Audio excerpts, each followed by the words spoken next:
Time is 8:48. I'm in front of the courthouse. It's the morning of 10:10. I have put together an information packet for the psychologist whom I will be seeing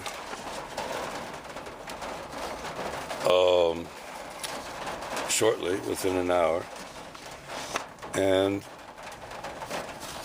the packet is self-explanatory if you look at the cover sheet that I will be asking the forensic psychologist to sign. I'm doing so for her safety and her awareness in an assessment that she is making, as well as for my safety in being sure that she is informed with a degree of due diligence in her tasking to determine and make an assessment if I am competent in terms of understanding the object and nature of the court proceedings over a misdemeanor charge, which I am contesting and I wish to self-represent in. The reason I wish to self-represent is really quite clear if simply this documentation is read, because it shows that people have misrepresented me in the past, inclusive of people who are in positions similar to this lady's position. And so I want to be sure that she is aware that misconduct has already occurred stemming out of and from the federal government and the state of Maryland. And it is conduct that further has not been remedied in terms of the right to remedy when injury is apparent, inclusive of injury described in law as theft by extortion. Injury described in law as torture, and injury described in law as conspiracy against trade and imparting and conveying false information, denial of rights such as habeas corpus rights, when there's clear documentation that there's property that the government received and has not paid fair market value for. But it's a long story. This basically is just to make a documentation of the package of information that the forensic psychiatrist will be given. She told me to bring the information. I went early and saw her yesterday prior to this meeting to tell her that I had information for her, that I was clearly competent in terms of understanding the object and the nature of the court proceedings and dealing with this misdemeanor charge. But though it may be a misdemeanor charge, I am contesting it by right of law. I am asking for a jury by right of law. I am stating that I wish to self-represent by right of law and right of, a defendant is presumed competent in law unless there's reason to presume otherwise. and there is no reason to presume otherwise, since my actions have been totally coherent and legitimate. So in the beginning first paragraph, the forensic psychiatrist has said this examination was ordered due to odd or bizarre behavior, problems understanding or following procedures, and problems cooperating with attorney. So, number one, he's still not my attorney, okay?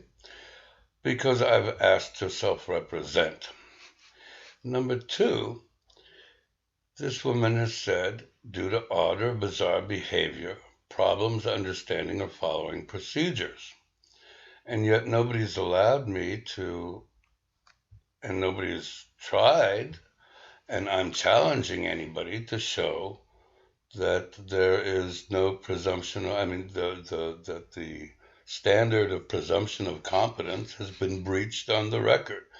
In fact, all I've asked for are rules of due process, rights of mine, the right to self-represent, the right not to be saddled with a lawyer who is not my lawyer, but who people are trying to throw and force on me as a lawyer, when already I can show income that precludes him from being my lawyer.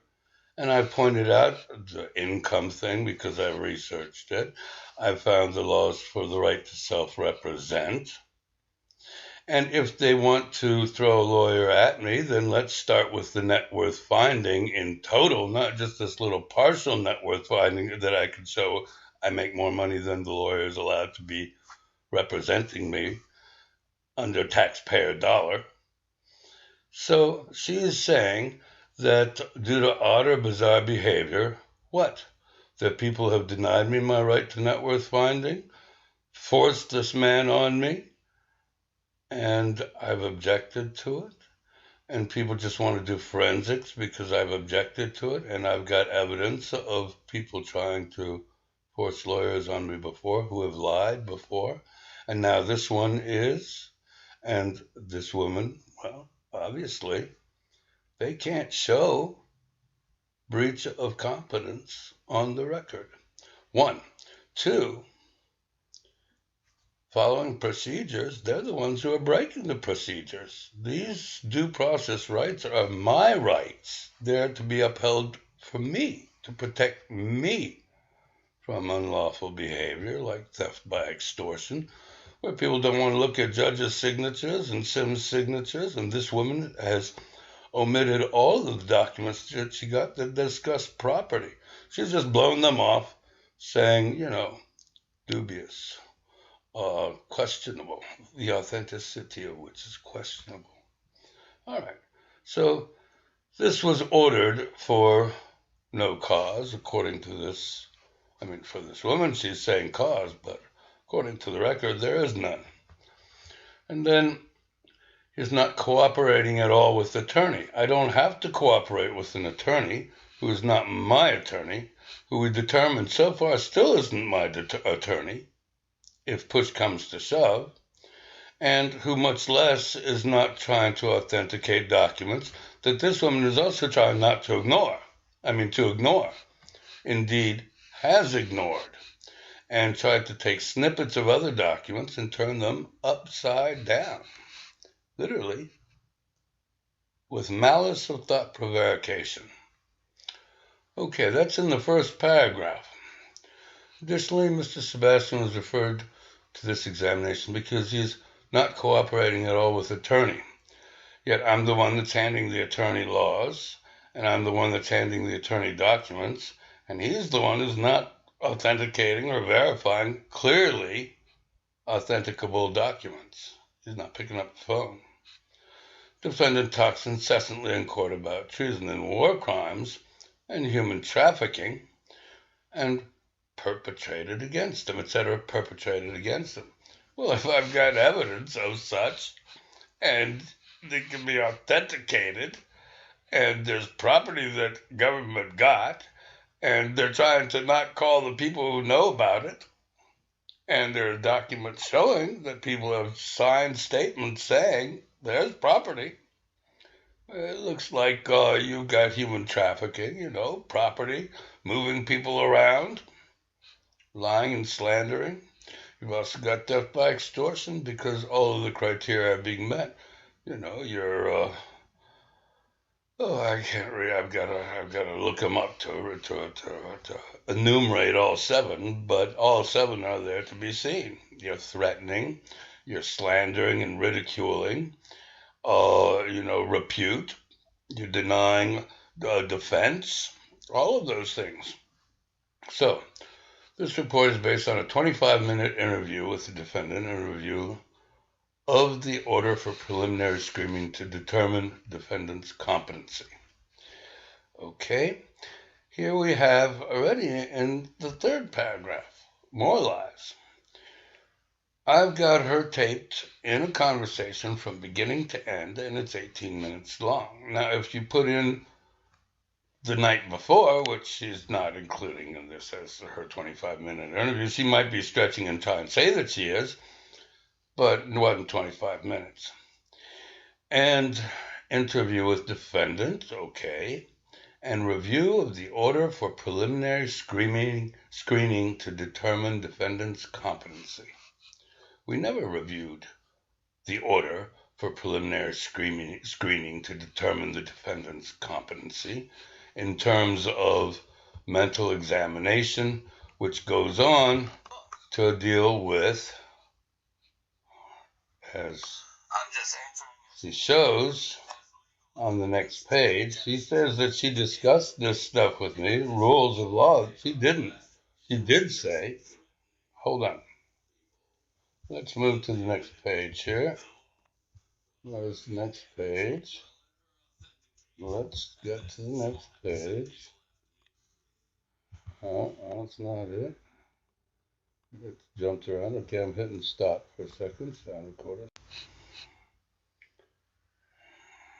So I ended the last recording with the bottom of the first page saying that she was lying about the 25-minute interview. It was 18 minutes. And then she goes ahead and says that, and in that interview, we had the interview and we discussed, I forget what it says in the very bottom of the first page, but mental information sheet, something or other. Hold on. I can go back and take a quick look because I'm right there now. Okay. So, hold on one second. Okay, where she says, and review of the order, 1 second. Let me get back one little. Okay. This report is based on a 25-minute interview with the defendant and review of the order for preliminary screening to determine defendant's competency, mental examination. And mind you, note the and review, because there was no review. Review of the order for preliminary screening to determine defendant's competency, mental examination.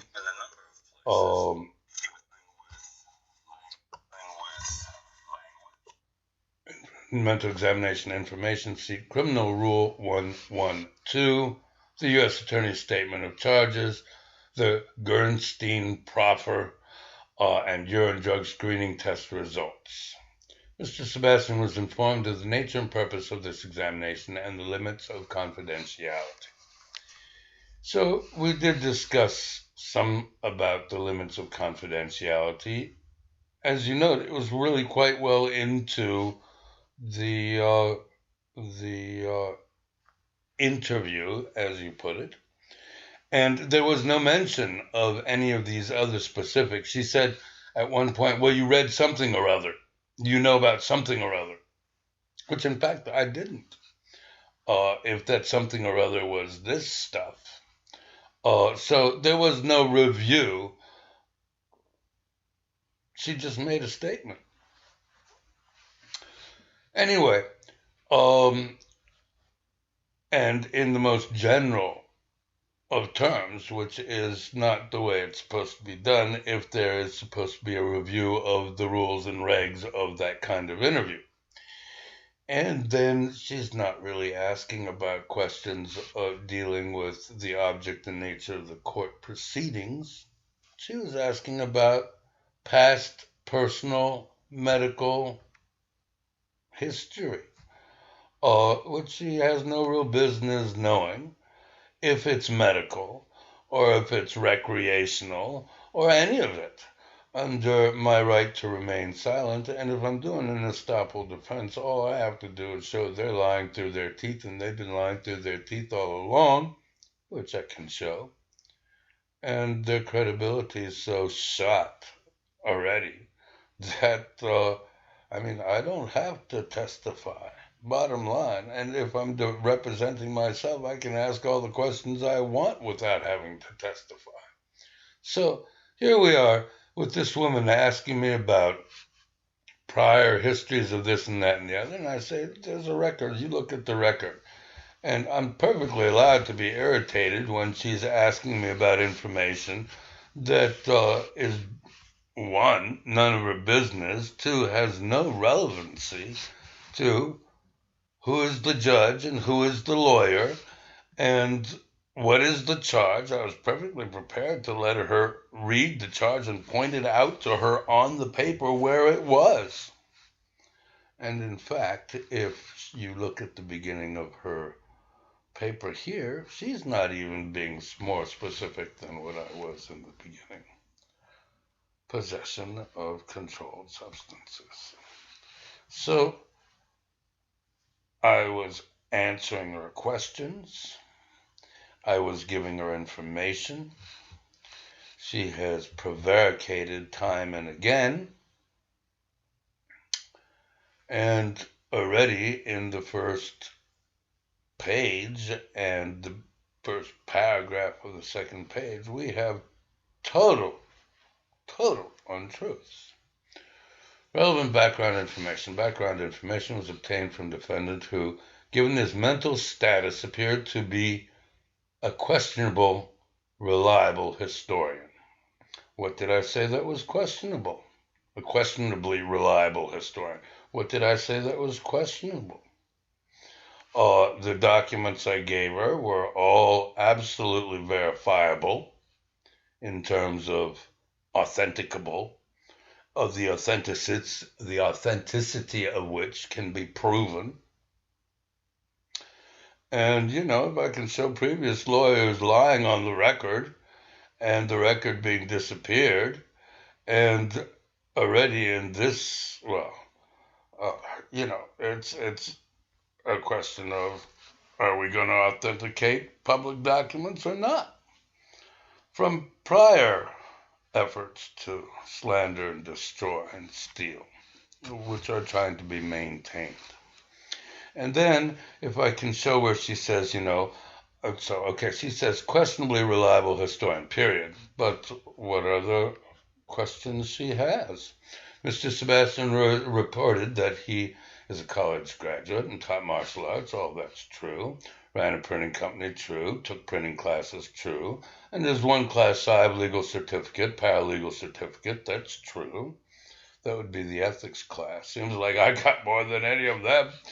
And stated that he's currently employed doing legal rights work. I am employed for my rights, because without rights, no right to work, that's a problem. And mentioned human trafficking and theft by extortion. Well, people have property that they're not acknowledging in their hands that doesn't belong to them, and those same people move me around and try to drug me through lies.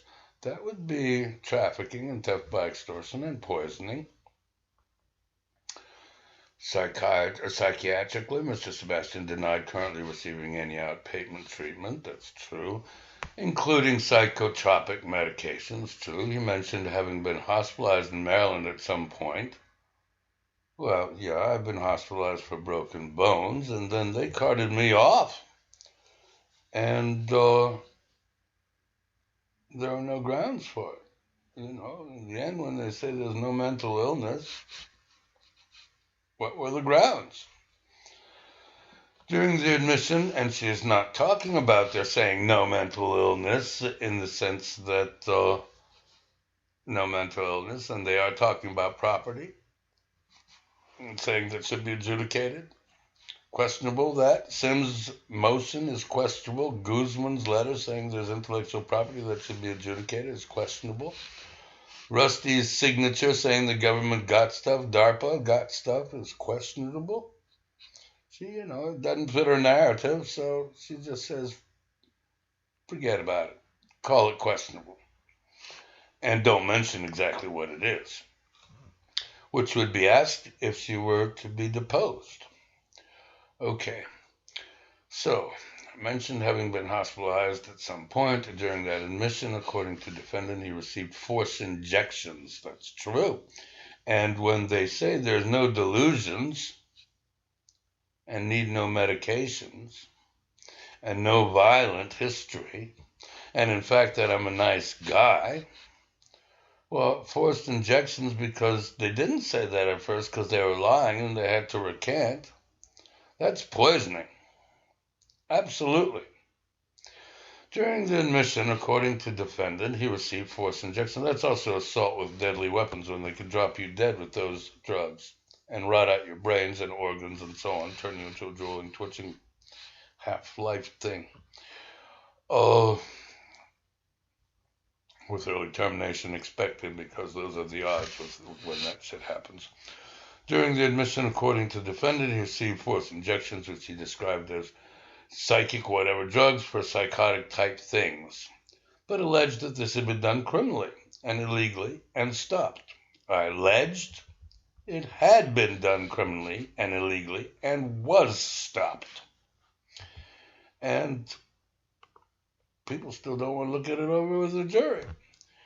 But the evidence was such that they couldn't maintain the holding in front of decent people. He reported that he was considered delusional, but this was recanted from their assessment. In fact, the final assessment, according to the defendant, was that he was not delusional and did not need... this thing's getting in the way here, so let's push it on further. Does not need medication, I'm sure is what it says. Yep, okay. All right. So next paragraph, Mr. Sebastian reported that he is known to have a drink here and there. Well, yeah, I've been known to have a drink here and there. I was a doorman for a number of years, too. However, he refused to respond to questions regarding recent or current drug use. That was none of her business. Her business was to find out if I understood the object and nature of the court proceeding and could aid in my defense. He indicated that there is no documented drug record for himself since 1986. That's true. He reported a history of substance abuse treatment many, many, many years ago. That's true. That was around 1986. And that comes out to 96, 2006, 2000, that's 30 years ago. Mr. Sebastian has not reported for any urine drug screening test. That's true. Okay. So, is she saying that I'm not cognizant of the role of a judge and of a lawyer, a defense lawyer and prosecutor? Is she saying that I'm not cognizant of my rights? I mean, is she saying I'm not cognizant of the object and nature of the court proceedings when it's a misdemeanor trial and carries a year maximum? Is she saying that I'm not able to give the lawyer information that is relevant information, relevant evidence under the relevant evidence rules, dealing with impeachment rules, dealing with prior bad act rules, dealing with state of mind of defendant rules, all kinds of rules that allow this into evidence.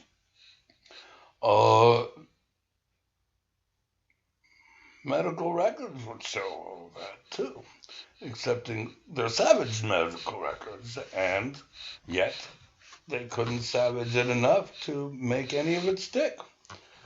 I've got people lying and hearing after hearing after hearing, and I could prove each and every one, because lies are hollow and Truth is content. So,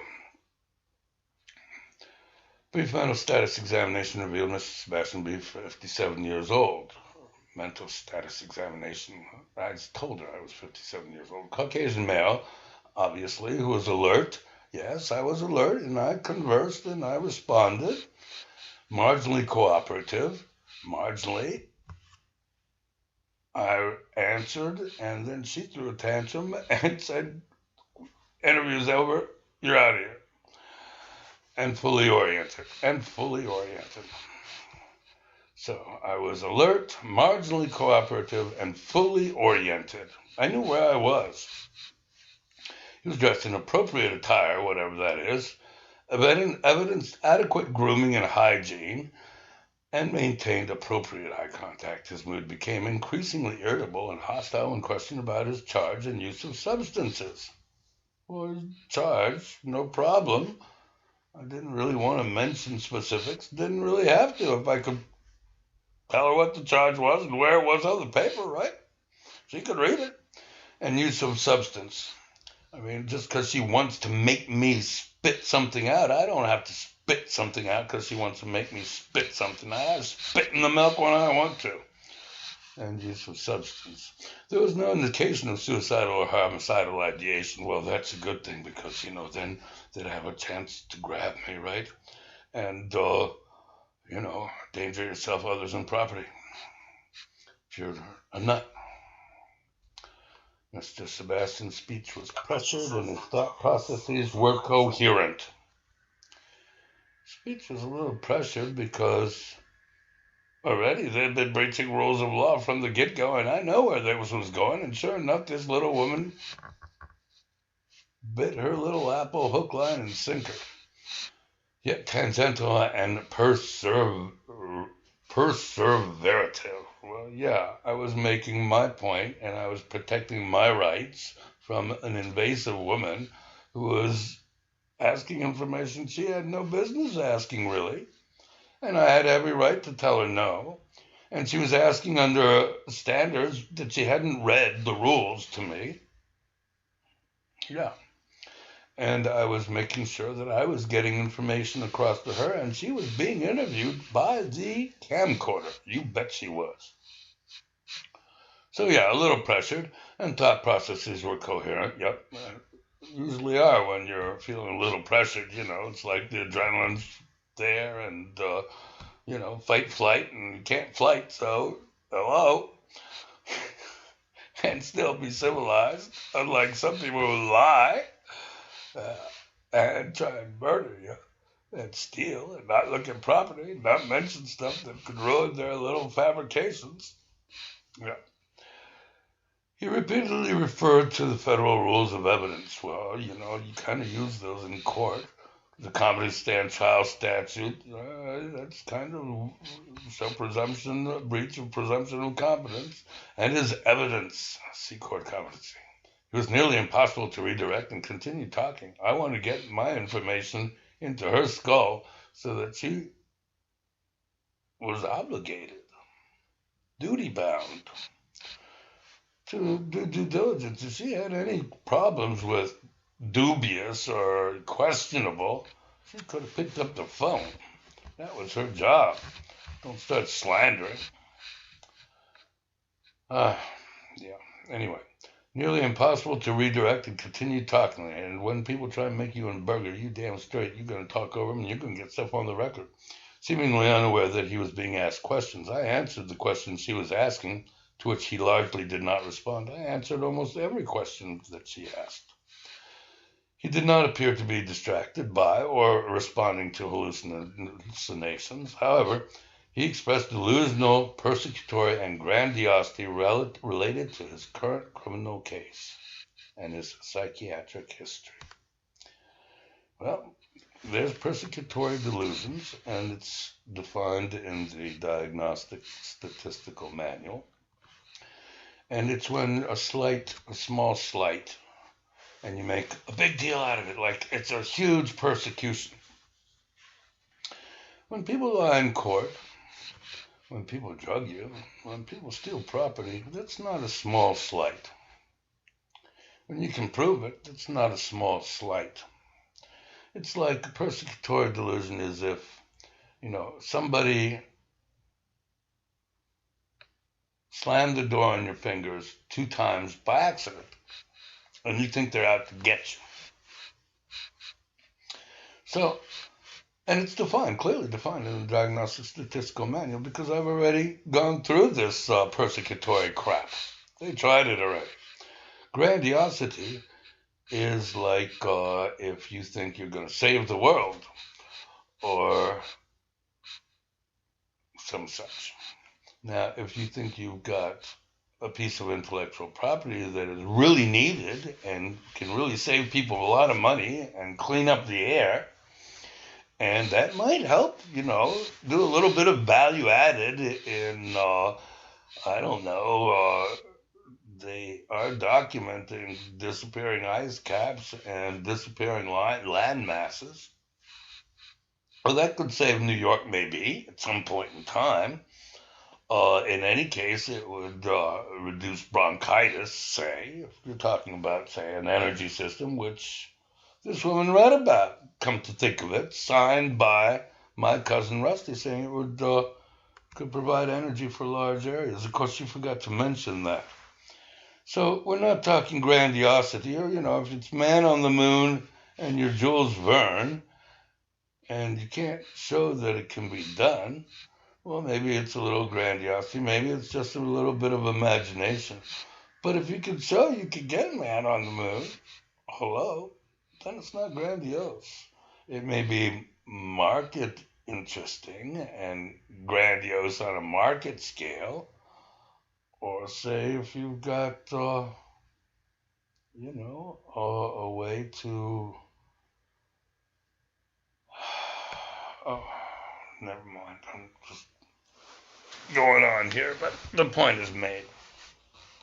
It's a little wearing talking about people lying. It really does get to be that way.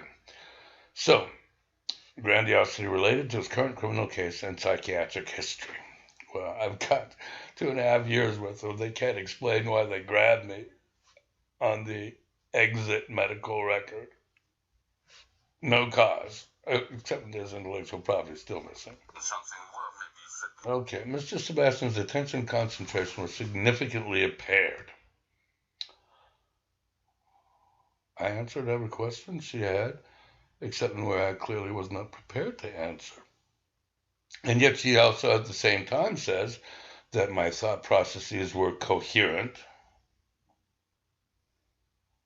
She's trying to say that, what is she saying? Attention and concentration were significantly impaired. I was making my statements, getting stuff on the record that she was being given. She was making her statements, which were not accurate in terms of what's being said on her report. And my concentration was significantly impaired. I'm sorry, but she's got to show me that. And, let's see it on the tape. Given his delusions. What delusions? The grandiosity and persecutory? I could show an energy system, date and time stamped. I can show an anti-terror system, date and time stamped, and I've got people who can testify it. Persecutory, I can show people disappeared and tortured me for 2.5 years, and are still persecuting. Not some little delusion lady. So, Mr. Sebastian's attention and concentration were significantly impaired. Given his delusions, it was difficult to assess whether his recent and remote memory were intact. Insight and judgment were considered quite poor.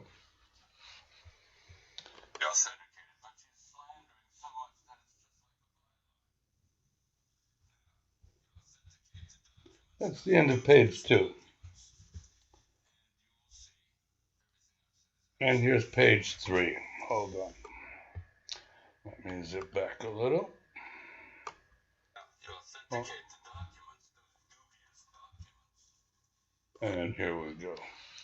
Mr. Sebastian brought some, quote, documents, unquote, which he considered, quote, impeachment evidence, unquote, and, quote, evidence that could be used in pretrial proceedings, unquote, regarding his competency.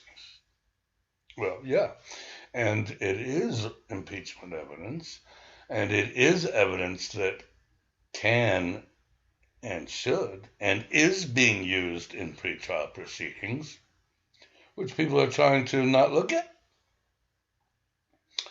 regarding my competency. That's right. These papers included information on the statute for competency to stand trial in Maryland, the preamble to the Medical Code of Ethics. What are problems with those? You use Maryland laws as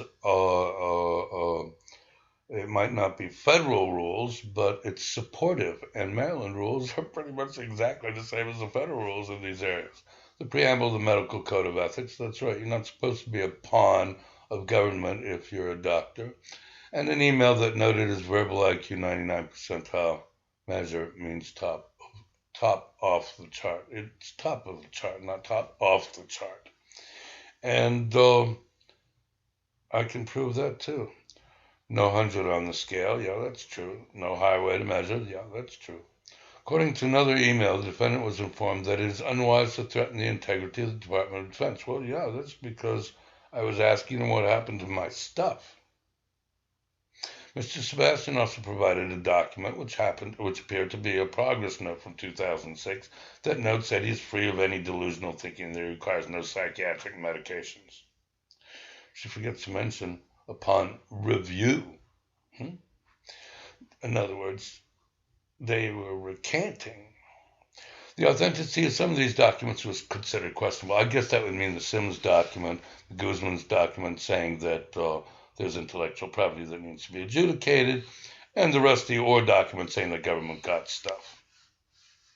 There may be some others, but just off the top of my head, I guess those are questionable. We can ask her. Why just write it? She thought they were questionable. Didn't she just pick up the phone? Finally, Mr. Sebastian provided a handwritten legal contract on which he requested my signature. It was kind of like a contract. He stated it's for your protection. It was more like a receipt, but it could have been looked at as a legal contract, which, yeah, a receipt.